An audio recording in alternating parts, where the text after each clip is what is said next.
John and Hitler. John, George, Ringo and I were each our own person, but were always being judged as a group over and above any individual liberties. Whenever John or I offended the press, it was bad on all of us.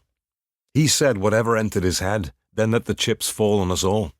Whatever idea John would say would next be seen as the new Beatle position, as if we all felt whatever John felt. Tension between John and the rest of us became heated over his ignorant views of Adolf Hitler. John had discussed Mein Kampf with Kenneth Anger and was impressed by Anger's view of Hitler's mind and overwhelming power. Anger said Hitler's mastery of hate made him nearly omnipotent. Hitler was unsurpassed. John sought to incorporate that strong force into his own life and music. He had mocked the Germans openly, and Hitler often too, but desired to emulate that master of German sheep. I didn't have anything against the German people. As with any country, we can't blame the citizenry for the insanity of their leaders. Citizens naturally adopt whatever prejudices that their trusted leaders present, hating whomever they are told to hate, not realizing their own leaders may also be war criminals. It wasn't until we were working on the Sgt. Pepper's cover that John's opinion of Hitler threatened to become a public issue. My idea, as I've said, was to gather famous celebrities who had lost their lives tragically, who might have greeted Paul into the spirit world. I sought for us to include each of our heroes or legends who were significant to our dead Paul theme. Playing the game, I had a right controversial figure, being a self-proclaimed 666 beast, but like now, the world did not know who Aleister Crowley was. He wasn't the true beast anyway, we all knew that. Hitler, however, was a world-acknowledged villain, responsible for the genocide of millions. John invited Hitler to the cover's simulated funeral. He said that Hitler probably attended the real service also, since they too would now be among the greatest celebrities in hell. He didn't talk that way out of any disrespect for Paul. He obviously loved Paul. We all did. It's just how John talked about it. Telling us all of his admiration for Hitler was one thing, but needing to show the world was quite another. We all tried to persuade John to keep Hitler off the cover, but to no avail.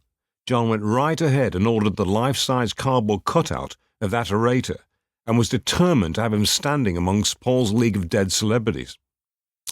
George Martin, who nearly always supported John, pleaded with him to bend on this one, but he couldn't persuade him. Finally, someone alerted a record executive. Although he didn't care who supported Hitler, he did care about profit. EMI vetoed Hitler's debut on My Sgt. Pepper's cover. EMI did not want to be that open about their Nazi support. Lots of classical musicians objected to the degraded or meaningless music of our generation, refusing to be any part of it. In their efforts to preserve classical music, such as Beethoven, the conscientious objectors to Beatlemania refused to play on Beatles records. George Martin had to hire mostly ex-Nazis from Germany to play for our recording sessions. George Martin, like Brian and the Beatles, had regular contacts in and from West Germany, and many ex-Nazis were on EMI's payroll. John was fond of shock value. He said to me later that it was not Hitler, the maniac killer, that offered him meaning, but rather the idea of seeing something good in one man whom the whole world hated. John said that he and Adolf were merely a couple of misunderstood artists seeking power over nearly all the world. That's all. John's fondness for Hitler further endeared the band to EMI. More weight of the evil that Hitler committed sank into John 2 years later.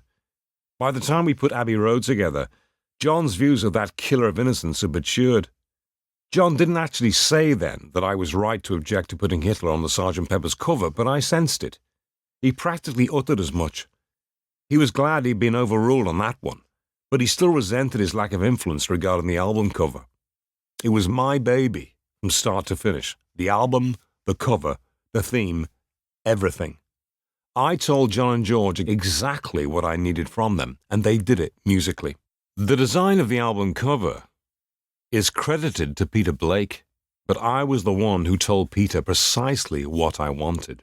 Again, the others each contributed their parts, but I was the one who planned it all out. Hitler never really